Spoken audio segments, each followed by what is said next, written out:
Good morning. Welcome to Morning Love, your daily dose of love, hope, and encouragement from here at Buckwheat Farms Magic Emporium and Ballroom. We're glad to have you here with us today. Hope you're getting a lot of good information, a lot of good encouragement, a lot of love from these videos.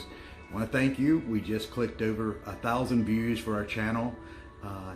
This sometime today, just clicked on and saw it. So thank you, thank you, thank you. Because this is our passion, this is our dream. And with that in mind, yesterday I left you with how to find your path, how to find the path that you're on. Part of the issue is that we are human beings, we're not human doings.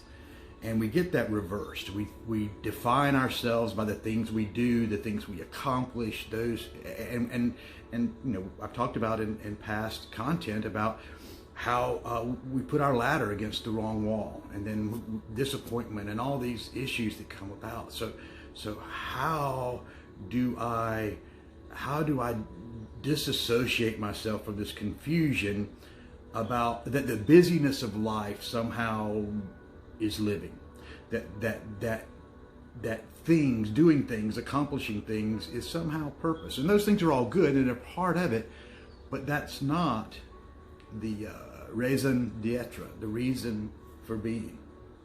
So what is the reason for being? How do I find my path, that thing? Well, first look for your passion.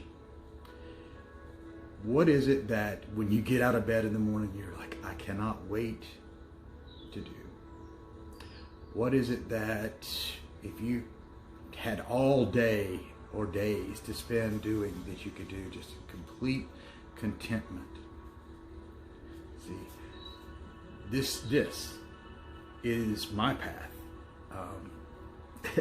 I wake up in the morning excited about bringing you love and encouragement because that's who I am.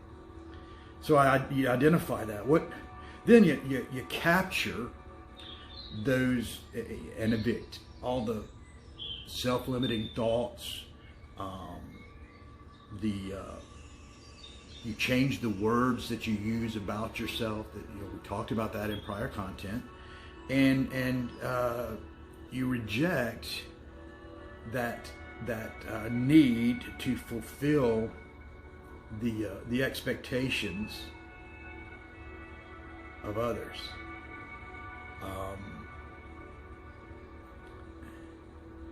You change the words you use in talking about your true desires. We talked about eliminating negative, even the word not, because your mind, for some reason, does not. Your mind has an issue comprehending between the negative tone. But anyway, so then now that you've identified your passion, you've cleared your mind as much as possible, because it's a continuing process, but you've cleared your mind as much as possible of all your self-limiting thoughts, all these things that are from out, that are not my thoughts. So then what? What do you do then? Then you choose. You simply choose. See, we wish. I wish I were wealthier. I wish I were healthier. I wish I were wiser. I wish. And I used to tell my grandkids this, wish in one hand and poop in the other, and see which one fills up faster. Because wishing is ambiguous. Wishing takes no faith. Wishing is a unicorn fart. But choosing. It came up in my meditations this morning. It was revealed to me that I have to choose to be. I have to choose to manifest. I have to choose to bring my desires forth. I have to choose my desires. And you guys know I have kind of a biblical background. I'm a master's in theology. Charlene and I spent a good bit of time in the presence of some pretty wise people as far as Judaism is concerned, and understanding the Hebraic mindset and all that. Again, one of those things that whenever I see something, I jump my passion in. But anyway, I want to bring this to mind. Again, my interpretation of it, not a religious reading of this, because there's wisdom in everything. As I often say, eat the chicken, spit out the bones. And this is one of those eat the chicken, spit out the bones. And I think my buddy Ty will really enjoy this one.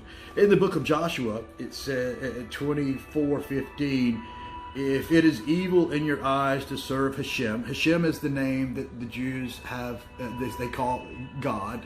It's called the name. Hashem means the name, because it's, anyway, for it is, let's see. If it is evil in your eyes to serve Hashem, choose today whom you will serve. The gods your forefathers served across the river, or the gods of the Amorite in whose land you dwell. But as for me and my house, we will serve Hashem. So this is not a religious thing. It's not about serving some kind of God. It's about serving your purpose, because the name is that name that you call yourself, that identity, that path that you have. So in choosing, that power of choosing, you choose today. Am I going to listen to, am I going to obey, am I going to those outside gods, those gods of my forefathers, those things my parents told me about myself, those things my family has said about me? Am I going to choose to operate in their expectations and in doing and busyness and all of that? Or am I going to choose today to serve the name that I call myself, to find that name that I call myself, that passion that is within me, that seed, that spark that is within me? As for me and my house, as for me and my house, this house that is me, I choose today to serve the name that I call myself, to serve my purpose, to serve my desires, because my desires are true, as are yours. Namaste.